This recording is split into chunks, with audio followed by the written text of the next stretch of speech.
October 13, 2024. 3,000 pilgrims gathered for morning Mass at the sanctuary of Our Lady of Lourdes. What began as a peaceful celebration of faith would end with stones flying through the air and witnesses claiming they saw the impossible. This is not mythology. This is not folklore. These are events documented by hundreds of eyewitnesses and multiple video recordings. What you're about to hear has been verified through police reports, hospital records, and testimony from people across 12 countries. Stay with this account to understand what truly happened that morning in the foothills of the Pyrenees. Lourdes in October carries a particular quality. The summer crowds have thinned. The air is crisp with approaching winter. The sanctuary grounds, normally packed with 6 million annual visitors, become more intimate. Pilgrims who come in October seek something different than those who arrive in summer's heat. They seek quiet contemplation, personal connection, moments of solitude before the grotto where Bernadette Subaru reported her visions in 1858. October 13th holds special significance in Catholic tradition. It marks the anniversary of the final apparition at Fatima, Portugal in 1917, when 70,000 people witnessed what became known as the miracle of the sun. For pilgrims who believe in Marian apparitions, October 13th represents a day when heaven touches earth. The morning Mass was scheduled for 10 o'clock at the Prairie, the large open-air esplanade that can accommodate tens of thousands. By 9:30, pilgrims were gathering. They came from across Europe, France, Spain, Italy, Poland, Ireland. They came from the Americas, United States, Mexico, Brazil. They came from Asia, Africa, Australia. 3,000 people representing 47 nationalities, united by faith and the desire to pray together in one of Catholicism's most sacred sites.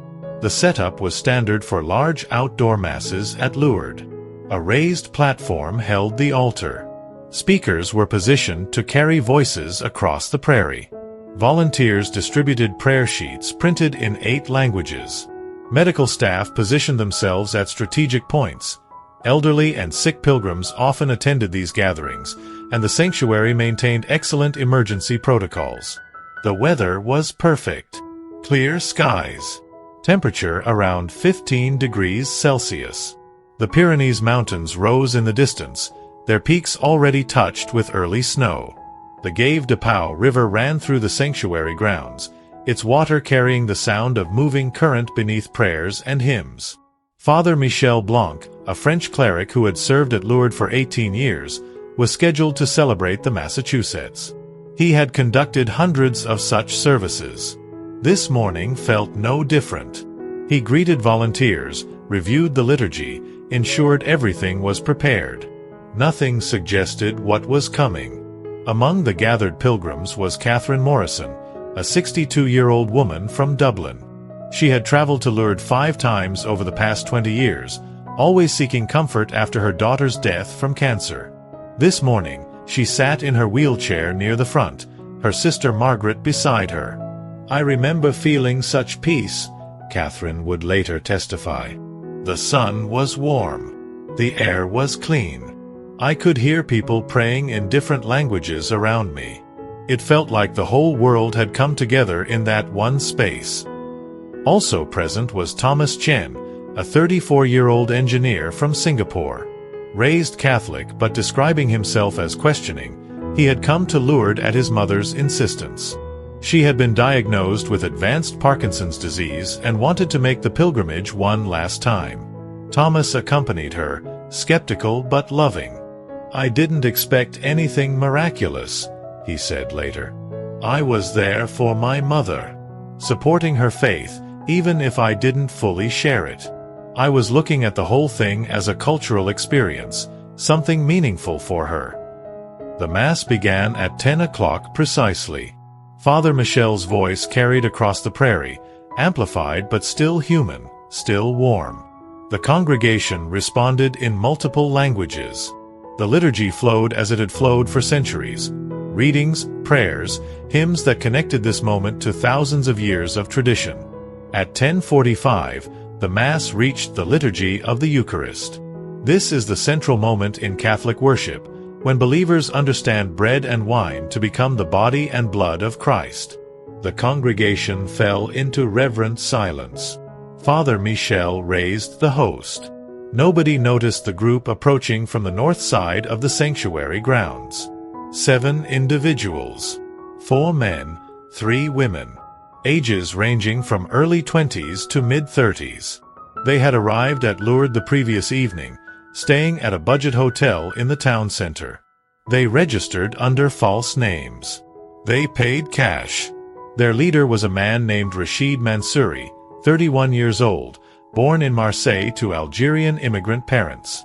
Radicalized over the past 3 years through online networks, convinced that public displays of Christian worship represented affronts to Islam that demanded confrontation. The group had scouted the sanctuary the previous afternoon. They identified the prairie as the optimal location. Large, open, with multiple exit routes.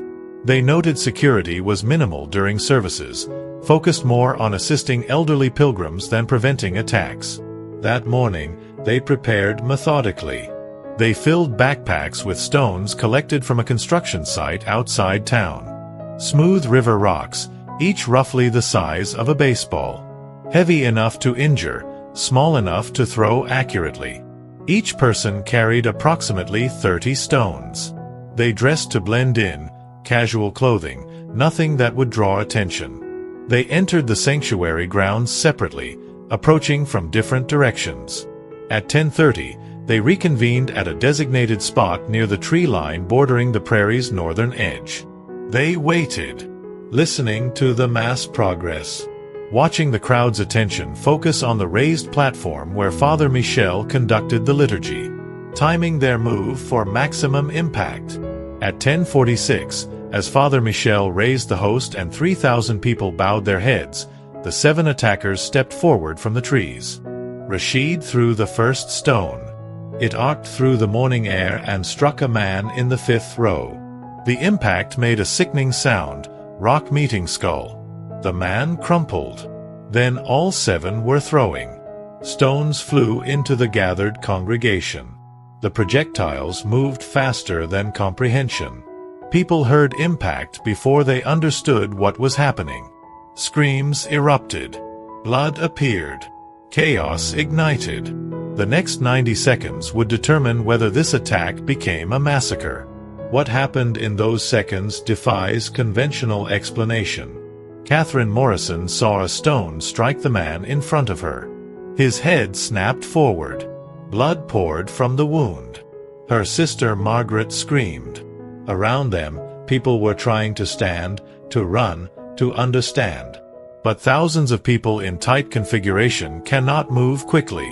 Bodies blocked escape routes. Wheelchairs impeded movement. Elderly pilgrims couldn't flee. More stones flew.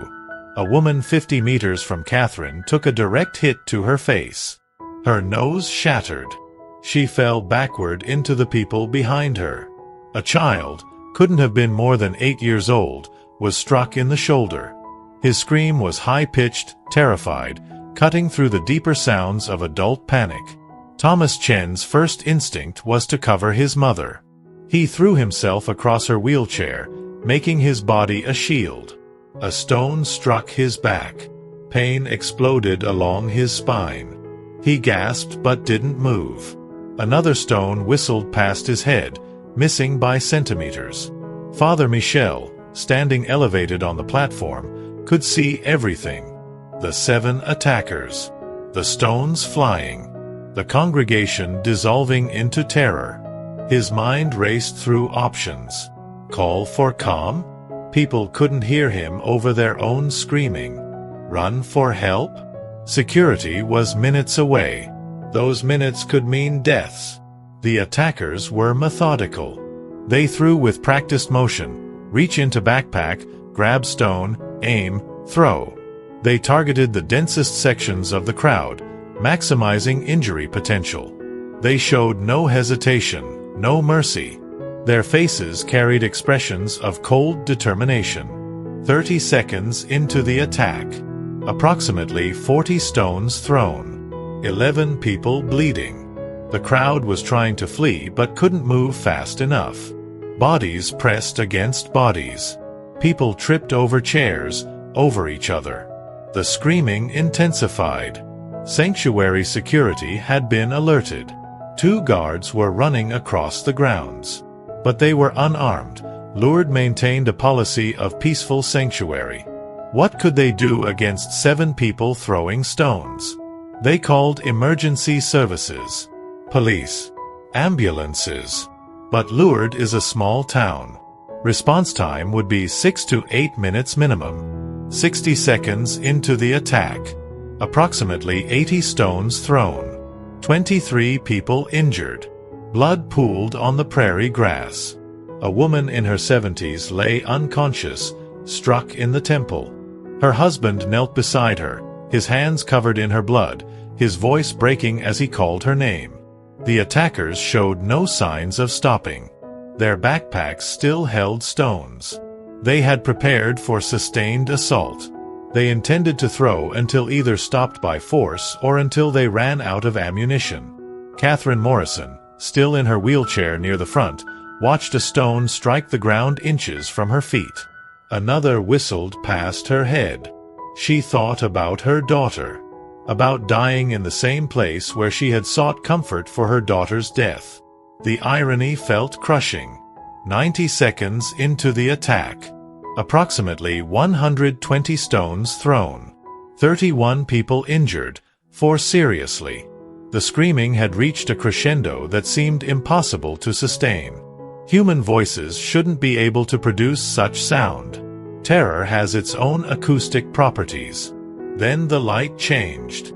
Not gradually. Not as dawn breaks or sunset fades. Instantaneous transformation. The October morning sunlight was suddenly supplemented by something else. Something with different properties. Different source. Thomas Chen, still covering his mother, felt it before he saw it. The quality of air changed. Temperature? Pressure? He couldn't identify what was different, only that difference had occurred. He raised his head slightly. The light seemed to emanate from a point approximately 20 meters above the raised platform where Father Michel stood frozen. Not a single point source like a spotlight. More like light emerging from everywhere and nowhere simultaneously. It filled space without casting shadows. Catherine Morrison's first thought was that she had been struck by a stone and was experiencing the hallucinations that precede unconsciousness. But her vision was clear. Her thoughts were coherent. And everyone around her had stopped screaming, stopped moving, stopped everything. All faces turned toward the light. Within the light, a form became visible. Not emerging as if walking toward them. Simply becoming present. Moving from invisible to visible without transition. A female figure. Tall. Wearing flowing robes that seemed simultaneously blue and white, the colors shifting depending on viewing angle. Her face was unlike anything in human experience to adequately describe. Beautiful, but beauty was insufficient to capture it. Serene, but serenity didn't convey the depth of peace radiating from her features. Her eyes. Multiple witnesses would later struggle most with describing her eyes. Looking at them felt like looking into something infinite. Like standing at the ocean's edge and comprehending for the first time how far the water extends. The figure's presence commanded absolute attention. Not through force. Through something more fundamental than force. Existence itself seemed to reorganize around her. She became the center. Everything else became periphery. The stones stopped flying. Not because the attackers chose to stop. They didn't choose anything. Their arms simply stopped moving. Rashid Mansouri would later describe the sensation. It was like my body no longer belonged to me. Not paralysis. Different. Like my intention to throw no longer translated into action. The connection between will and movement was severed. 3,000 people and 7 attackers stood frozen. The only movement was the figure. She moved, though moved is the wrong word, implies traversing space, and what she did was different. She became present at different locations without traveling between them. She appeared near Catherine Morrison first, not walking over, simply being there when a moment before she had been elsewhere. Catherine looked up into the face of the figure. Every description Catherine would later provide would prove inadequate. What she remembered most was not appearance but effect. Looking at this being made Catherine understand something fundamental had changed. Not in the sanctuary. In reality itself. The figure didn't speak. Not with voice. But communication occurred. Catherine understood, not through hearing but through something more direct, that she was safe. That everyone was safe. That the violence was ended. Not through threat or force against the attackers. Through something else. Through love so profound it made violence impossible. The figure moved to Thomas Chen's mother. The woman who had come to Lourdes seeking healing from Parkinson's disease found herself looking into eyes that seemed to contain all compassion that had ever existed. Thomas, still covering his mother, felt his own skepticism confronting something it had no framework to process. "I don't believe in supernatural intervention," he would say later, speaking to journalists, still struggling to articulate the experience. "I believe in physics, in material reality, in explanations that fit within scientific frameworks. But I saw what I saw.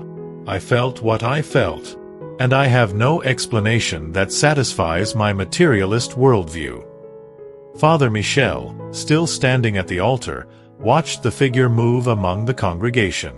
His theological training had included studying accounts of Marian apparitions. Lourdes itself was founded on such accounts. But reading about apparitions and experiencing one are entirely different. Reading creates distance. Experience eliminates all distance. The figure approached the attackers. Rashid Mansouri stood frozen, his arm still raised in throwing position, stone still gripped in his hand. The figure appeared before him. Not threateningly, not even judgmentally, but with a presence that made his hatred seem impossible to maintain. What happened next multiple witnesses described similarly. The figure placed her hand, or what appeared to be her hand, on Rashid's chest. Not forcefully, gently, like a mother touching a child. And Rashid's face transformed. The cold determination dissolved. His eyes widened. His mouth opened. The stone fell from his hand. He collapsed to his knees. His body began shaking. Not seizing. Weeping. Deep, racking sobs that came from somewhere far inside. The sound of something breaking apart. Something that had been holding rigid for years suddenly releasing. The figure moved to each of the 7 attackers in turn. Same gesture. Hand to chest. Each one collapsed. Each one began weeping. The sound of 7 people crying simultaneously created a chorus that was somehow more affecting than the screaming had been minutes before. The light began to fade. Not switching off. Gradually receding. Like the opposite of sunrise. The figure became less distinct. Then less visible. Then absent. The normal October sunlight returned. The moment. Had it been 30 seconds? 2 minutes? Time had felt distorted. Was over. 3,000 pilgrims stood in absolute silence. The only sounds were the 7 attackers weeping and the river flowing through the sanctuary grounds. Nobody moved. Nobody spoke. They stood processing what they had experienced. Then someone began singing. Softly. The Ave Maria. Others joined. The hymn built. Within a minute, 3,000 voices were singing together. Not triumphant. Not victorious. Something else. Grateful. Awed. Transformed. The first police vehicles arrived at 10:53, 7 minutes after the attack began. Officers came prepared for active violence, weapons drawn, expecting confrontation. What they found was 3,000 people singing and 7 attackers kneeling on the ground, crying. The senior officer, Captain Jean-Louis Mercier, had been with the French National Police for 22 years. He had responded to terrorist attacks, violent demonstrations, and civil emergencies. He had never responded to anything like this. "We approached expecting resistance," he later testified. "We expected to subdue suspects forcibly. Instead, we found 7 individuals offering no resistance. They weren't attempting to flee. They weren't fighting. They were weeping. When we placed them in handcuffs, they complied immediately. One of them, we later identified him as the leader, kept saying the same phrase in French, 'I saw her.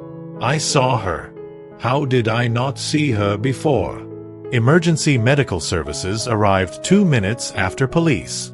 27 paramedics from Lourdes Hospital and 4 surrounding medical facilities. They had been warned to expect mass casualties, possibly deaths.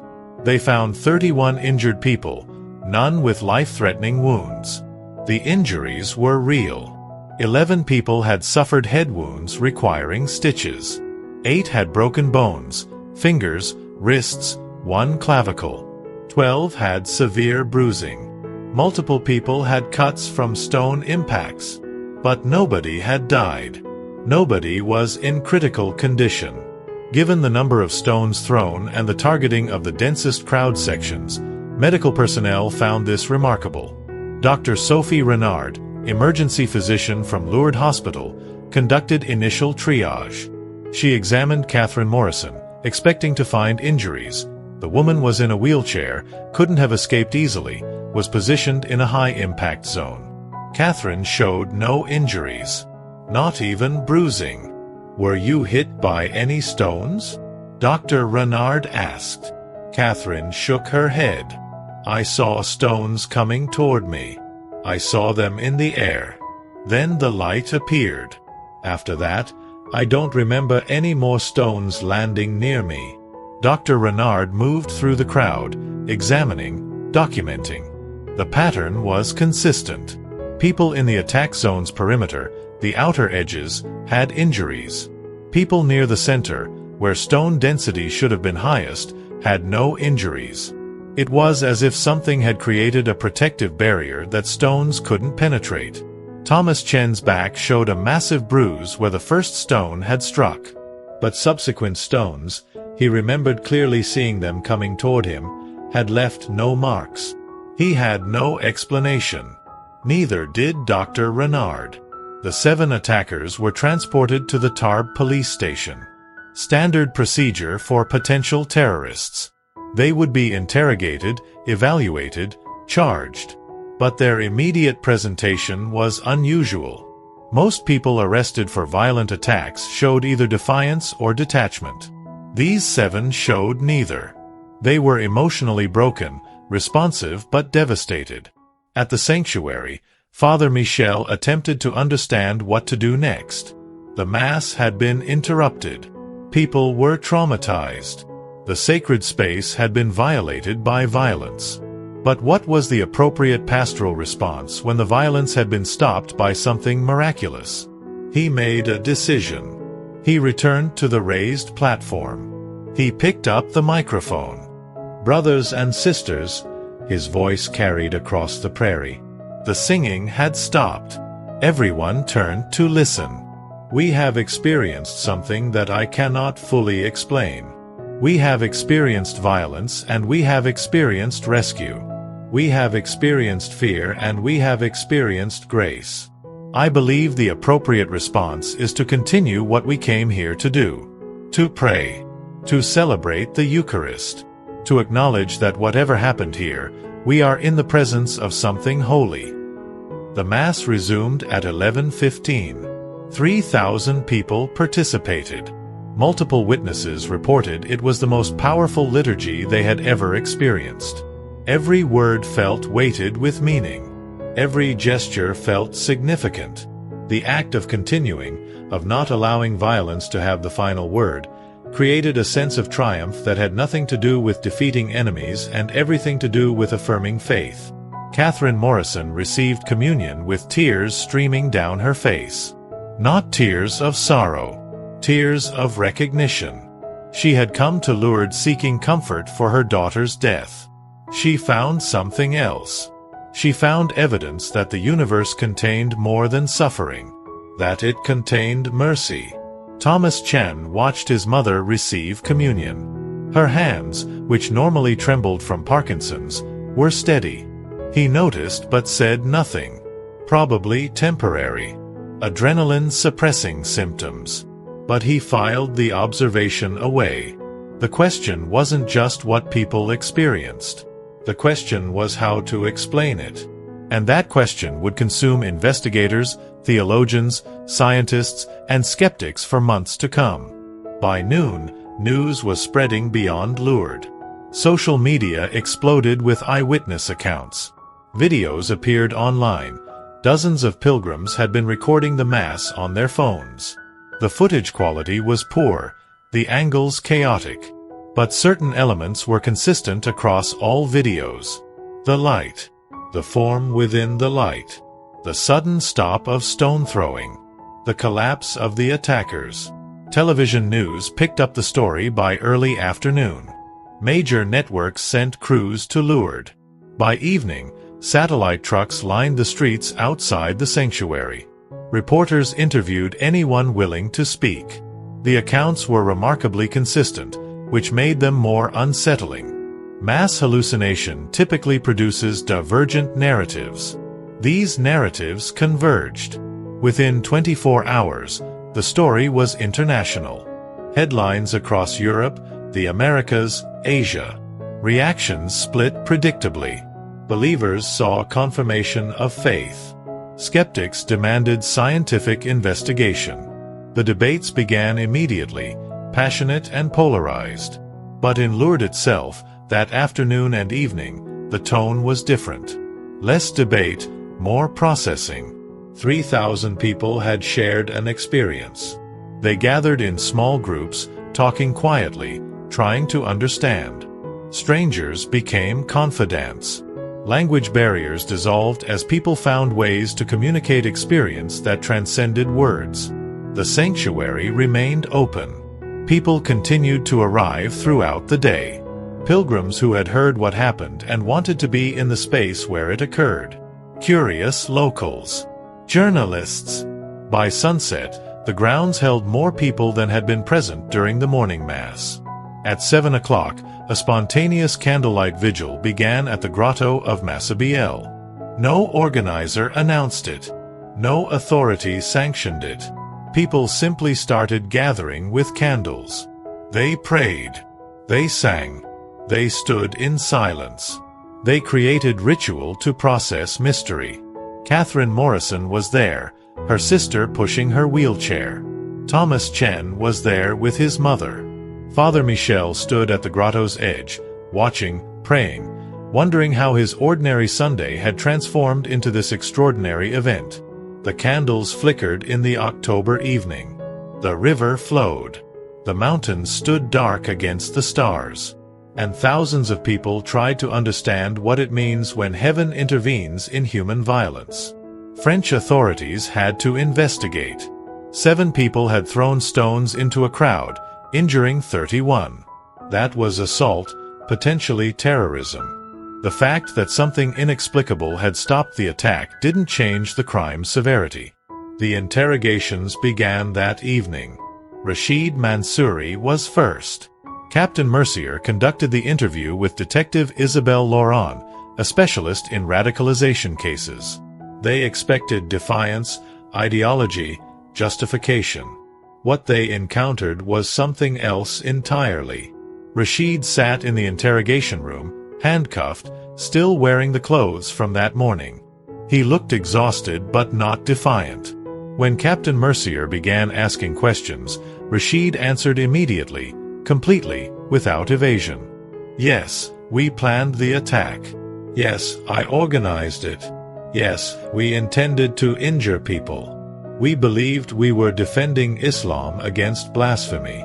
We believed public displays of Christian worship in Europe represented provocations that demanded response.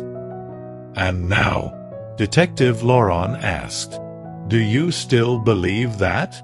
Rashid's face crumpled. I don't know what I believe.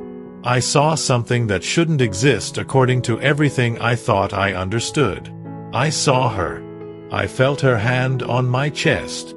And in that moment, I understood that everything I had been taught about defending faith through violence was wrong. Not wrong like a mistaken belief. Wrong like a complete inversion of truth.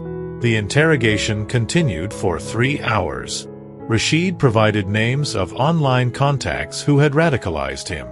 He described recruitment methods. He gave password access to encrypted communication channels. He cooperated completely. The other 6 attackers told similar stories. Same radicalization pathways. Same beliefs about religious confrontation. Same experience during the attack. They had seen the figure. They had felt her presence. They had collapsed not from force but from the shattering of their entire worldview. Psychological evaluation was mandatory. Dr. Henri Dubois, a forensic psychiatrist from Toulouse, was brought in to assess whether the attackers were experiencing psychotic breaks. He interviewed each one separately over 2 days. His report, submitted to prosecutors on October 16, 2024, reached unexpected conclusions. None of the subjects present with symptoms of psychotic disorder. Their thought processes are coherent. They demonstrate appropriate effect. They show no signs of delusion or hallucination in the clinical sense. What they describe experiencing during the attack is consistent with what witnesses describe them experiencing. Their transformation appears genuine rather than performative. Most significantly, they demonstrate authentic remorse, not the shallow regret of criminals seeking reduced sentences, but profound moral anguish. Meanwhile, investigators examined the physical evidence. 147 stones were collected from the prairie. Each one was photographed, measured, and catalogued. Trajectory analysis determined throw origins. Security camera footage was reviewed. The cameras had captured the attack. Grainy footage showed 7 people throwing stones. Showed the congregation's panic. And then showed something the investigators couldn't explain. The footage showed light flooding the prairie. The camera's auto-exposure compensated, reducing the image's brightness. But even compensated, the light was visible. Abnormally bright. No identified source. Digital forensics experts analyzed the footage. They looked for evidence of tampering, digital insertion, hoax. They found none. The footage was authentic. Something had produced intense light at the time witnesses claimed to see the apparition. We cannot determine the light source, the forensics report stated. It does not match any known artificial lighting. It does not match natural phenomenon. The intensity and dispersion pattern are inconsistent with equipment available at the sanctuary. We have no conventional explanation. Medical records were reviewed. The 31 injured people all received treatment. Injuries were documented with photographs and reports. Severity ranged from minor cuts to concussions requiring overnight observation. But the pattern of injuries showed something anomalous. Stone distribution analysis indicated approximately 120 stones were thrown into the crowd. With 3,000 people packed tightly, statistical modeling suggested expected injuries in the range of 80 to 120 people, with multiple fatalities likely. The actual injury count, 31, 0 fatalities, was several standard deviations below expectation. Something reduced the attack's effectiveness, the analysis concluded. Either the stones' trajectories were altered mid-flight, or some form of barrier prevented stones from reaching intended targets. We cannot determine mechanism. Church authorities also began investigation.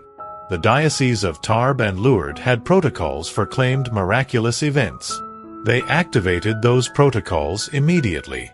A commission was formed: 3 theologians, 2 physicians, 1 psychiatrist, and 1 canon lawyer. Their task was not to prove or disprove the miraculous nature of the event.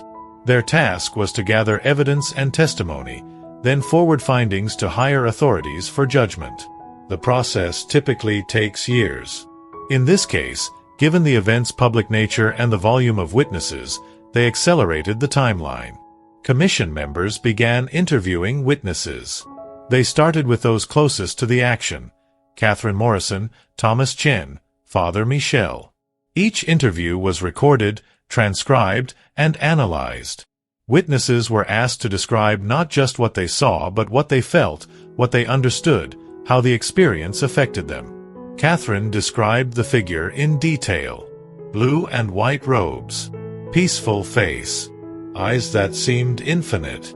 She described the feeling of being in the presence of perfect love. She acknowledged that her description sounded vague, but insisted that vagueness reflected limitation in language, not limitation in experience. Thomas Chen, the skeptical engineer, provided the commission with perhaps its most valuable testimony. I'm not religious. I don't believe in miracles as supernatural interventions.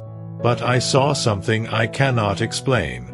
I've spent the past days trying to find naturalistic explanations. Mass hysteria, misperception, shared delusion. None of those explanations fit what I experienced. The light was real. The figure was real.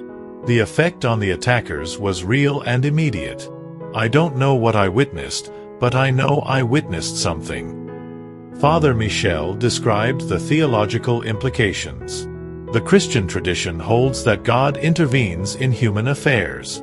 We pray for such intervention. We hope for it. But when confronted with it directly, we realize how unprepared we are. Faith is supposed to prepare us for divine encounter. In reality, divine encounter shatters all preparation. Scientific organizations requested access to investigate. The French National Center for Scientific Research sent a team to study the physical evidence. They examined the stones, analyzed the video footage, interviewed witnesses, measured radiation levels at the site, tested soil samples. Their preliminary report, released in late October 2024, was cautiously worded. We confirm that an event occurred on October 13th that included unusual light phenomenon and mass psychological effect. We cannot at this time identify conventional explanations for either the light source or the psychological transformation of the attackers. Further investigation is warranted. Skeptical organizations sent investigators too. The Committee for Skeptical Inquiry dispatched researchers who approached the case looking for fraud, delusion, or misinterpretation. They interviewed witnesses, examined evidence, consulted with experts in crowd psychology and perceptual phenomena. Their report, published online in early November 2024, argued for natural explanations. While we acknowledge that witnesses sincerely believe they experienced something miraculous, we propose that the combination of mass suggestion, high emotional arousal, and pre-existing religious expectations created conditions for collective misperception. The light phenomenon can potentially be explained through atmospheric conditions interacting with ground-level moisture. The attacker's transformation can be explained through acute stress reaction. No supernatural hypothesis is necessary. The two interpretations, miraculous intervention versus naturalistic explanation, represented poles between which public opinion distributed. But nearly everyone agreed on one thing. Something extraordinary had happened at Lourdes on October 13, 2024. The question was what that something was. The 7 attackers remained in custody facing 15 to 30 years. But something unprecedented was happening. Rashid Mansouri requested to meet his victims. Prosecutors, after consultation, agreed to facilitate encounters. Late October 2024. Catherine Morrison sat across from Rashid in a supervised courthouse room. He looked at this woman he had tried to harm and broke down completely. I have no words adequate for my remorse. I came to hurt you for your faith. I believed your worship was blasphemy. When she touched me, when I felt what I felt, everything I believed about defending faith through violence shattered. It was completely inverted. Wrong at the most fundamental level. Catherine listened quietly. When he finished, she spoke, I forgive you, not because what you did was acceptable, but because I believe something changed in you that morning. I saw it happen. You're not that person anymore." Thomas Chen's mother requested to meet Amira Khalil, one of the female attackers. During the meeting, something unexpected occurred. Thomas's mother stood from her wheelchair, she hadn't stood unassisted in months, and extended her hand to Amira. "You're young. You made terrible choices. But you're getting a second chance. Don't waste it. Let what happened change you. Really change you." Thomas watched his mother stand and extend grace to someone who had tried to harm her. His materialist worldview confronted something it couldn't process. Maybe there were dimensions to reality that engineering couldn't measure. Over the following weeks, her Parkinson's symptoms remained improved beyond medical expectation. Her neurologist, Dr. Moreau, ran tests in November 2024. "I have no medical explanation. Parkinson's doesn't spontaneously improve." Yet Mrs. Chan demonstrates measurable improvement. The change began October 13th. "I can document it. I cannot explain it." By early 2025, prosecutors offered plea agreements. Reduced sentences, 5 to 10 years with portions suspended, in exchange for cooperation with de-radicalization programs. All 7 accepted. They would serve time but also help prevent others from walking their path. Catherine Morrison publicly supported the agreements. "I want them spending their lives undoing harm. Long sentences satisfy vengeance but don't undo damage. These people can help others by sharing what happened. That creates value from tragedy." The attack had been real. The rescue had been real. And lives had been fundamentally changed. The story dominated global media throughout late 2024 and into 2025. The debates intensified across every platform. Religious believers saw confirmation. For Catholics, the event fit within a long tradition of Marian apparitions. The October 13th date connected to Fatima. This was God acting in the world, protecting the faithful, calling sinners to repentance. Skeptics countered with naturalistic explanations. Mass hysteria can produce shared delusions. High-stress situations create misperceptions that feel absolutely real. The attacker's transformation could be explained through psychological mechanisms: acute shame, dissociative response, crowd influence. No supernatural hypothesis necessary. Scientists studied the evidence systematically. The video footage showed light with properties that didn't match known atmospheric phenomena. The injury pattern, 31 instead of the expected 80 to 120, suggested protective mechanism beyond random chance. Rapid healing cases challenged medical understanding. Dr. Sarah Chen, a neuroscientist from Oxford, published analysis in early 2025. While we cannot rule out naturalistic explanations, the evidence presents significant challenges to conventional models. The uniformity of testimony, the immediate transformation of attackers, and measurable physical effects suggest this warrants continued investigation with open scientific mindset. Muslim leaders worldwide condemned the attack while grappling with what the apparition might mean. Rabbi David Goldstein from Paris wrote, "Whether this was the Virgin Mary or another manifestation of divine presence, the message seems clear. God opposes violence committed in God's name. Maybe that's what miracles do, remind us of our common humanity." Few people changed their fundamental worldviews. Believers believed more strongly. Skeptics remained skeptical. But something else was happening beneath the debates. Pilgrimages to Lourdes increased dramatically. People came seeking their own encounters, their own moments of transcendence. The debates might never be resolved, but the desire for connection with mystery was universal. 1 year later, October 13th, 2025, 20,000 people gathered at Lourdes for the anniversary Massachusetts Pilgrims from 80 countries. Media from 200 outlets. 50 million viewers globally. Catherine Morrison was there, surrounded by family. Thomas Chen attended with his mother, whose Parkinson's remained improved beyond medical expectation. Father Michel was invited to concelebrate. The 7 attackers, still serving sentences, sent letters read during the service. Rashid's was brief: "To everyone we harmed, we carry our actions' weight every day. We cannot undo what we did. We can only spend our lives building what we once sought to destroy. Thank you for the mercy you showed us. We will try to become worthy of it." The Mass proceeded without incident. In his homily, the bishop addressed the meaning. People ask if the apparition was real. They want proof, certainty.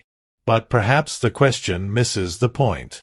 Whether the Virgin Mary literally appeared or something else occurred that our minds interpreted as Mary, either way, something real happened. Violence was stopped. Lives were saved. Hardened hearts were broken open. That transformation is the miracle, regardless of mechanism. After Mass, 20,000 people walked to the grotto of Massabielle. They left candles, flowers, notes expressing gratitude and hope. As evening descended, the sanctuary filled with candlelight reflected in the river.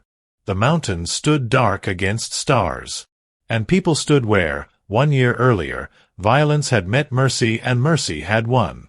October 13, 2024 witnessed an attack that should have killed people. It didn't. 31 were injured instead of hundreds. 7 attackers were transformed. 3,000 witnesses experienced something that changed how they understood reality. The debates continue today. But perhaps the meaning lies not in resolving debates but in recognizing what the experience revealed. That violence is never ultimate. That transformation is always possible. That reality contains more mystery than certainty.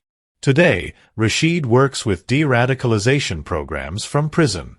Catherine volunteers at a Dublin hospice with deeper peace.